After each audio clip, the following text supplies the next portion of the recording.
Castellanos de Moriscos, el podcast, capítulo 66, con nombre propio, parte 1.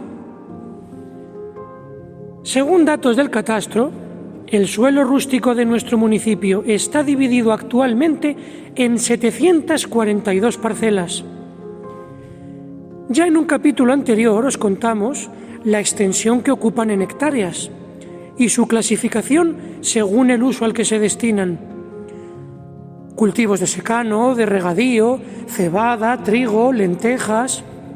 Pero es que a su vez estas parcelas, atendiendo a su distribución y particularidades geográficas, conforman cada uno de los hasta 40 diferentes espacios en que se divide nuestro término. Espacios que conocemos con el nombre de parajes, todos ellos con nombre propio. En los capítulos que nos quedan para concluir esta temporada, descubriremos el origen de muchos de ellos y teorizaremos sobre el posible significado de otros. Empezamos por el punto más septentrional, donde arranca nuestro término, colindante con San Cristóbal de la Cuesta y La Vellés, del otro lado de la carretera de Fuentesaúco.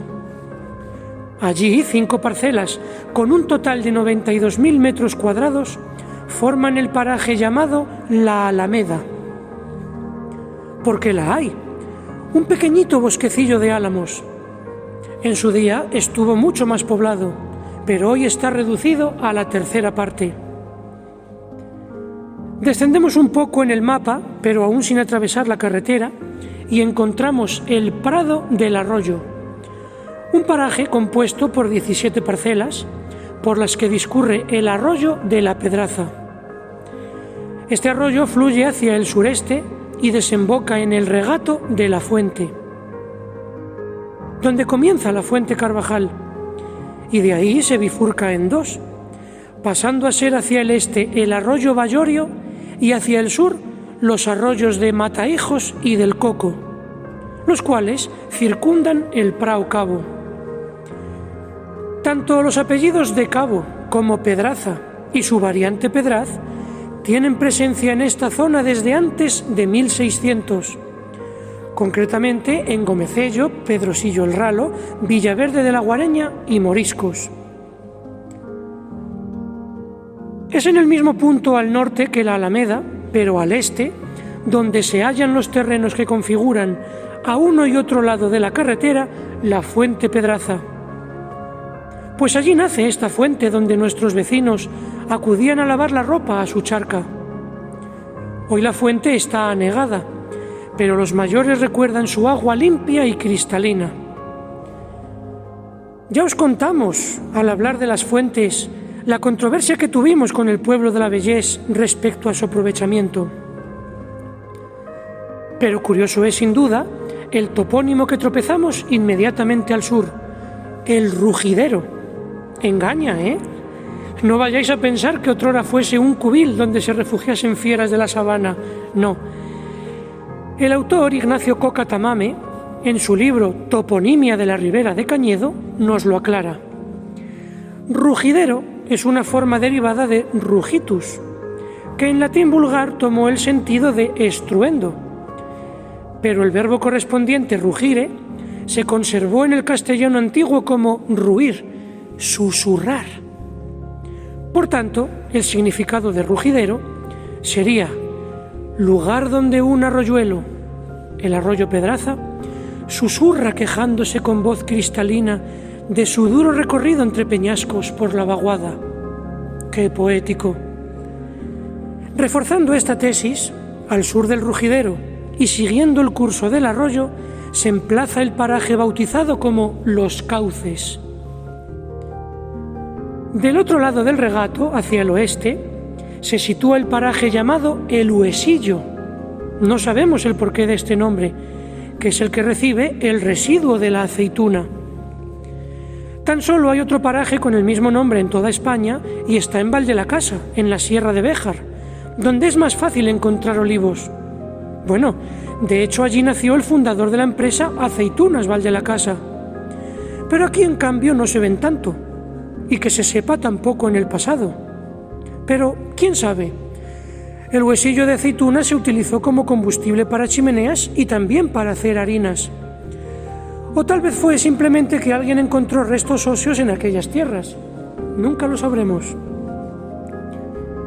Sin embargo, el paraje colindante al sur, 9 parcelas que suman 25 hectáreas, recibe el nombre del Pocito. Pero aquí sí podemos decir por qué. Porque en el centro del paraje hay un pozo. Y qué paradójico resulta que llevemos un rato hablando de fuentes, cauces y pozos, cuando el paraje que se encuentra en medio y al sur de los anteriores se llama Los Secadales. Pero ahí está, lindando con el regato de la fuente. En fin, agua que no has de urgir, déjala fluir. Sí suena más lógico que volviendo al lado este del regato se encuentren los praijones, corrupción del vocablo pradejón, prado de corta extensión, que sabemos que son tierras muy húmedas o de regadío, en las cuales se deja crecer la hierba para que pasten los ganados. Debió de ser en otro tiempo, porque lo que es ahora, allí la hierba no se conoce ni por fotografía. Y para terminar esta primera entrega, ahí va la anécdota simpática.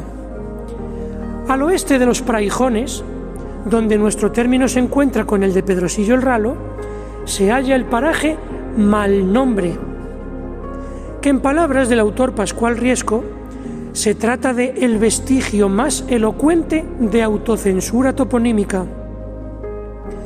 Algo así como la corrección política de siglos atrás. Se pregunta Riesco qué origen encubrirán tales denominaciones, y la respuesta la halla en la hidronimia, la parte de la toponimia que estudia el origen y significación de los nombres de los ríos, arroyos, lagos, etc. Y dice Riesco haber encontrado en Valladolid, León, Zamora y Salamanca ejemplos de haber suavizado con el mal nombre a lugares tales como Cañada Mojaculos, Laguna Lavacricas, Fuente de Lavacoños o Mojarrabos. En Castellanos de Moriscos, el original para nuestro mal nombre no aparece reflejado en ningún escrito, pero por suerte ha sobrevivido al paso del tiempo gracias a la tradición oral. Los mayores dibujan una sonrisa pícara cuando lo pronuncian. Se trata del rompecojón. Qué pena no saber por qué. Con pena no debéis quedaros, porque seguiremos descubriendo más curiosidades toponímicas en el próximo capítulo de Castellanos de Moriscos, el podcast. Hasta la próxima semana.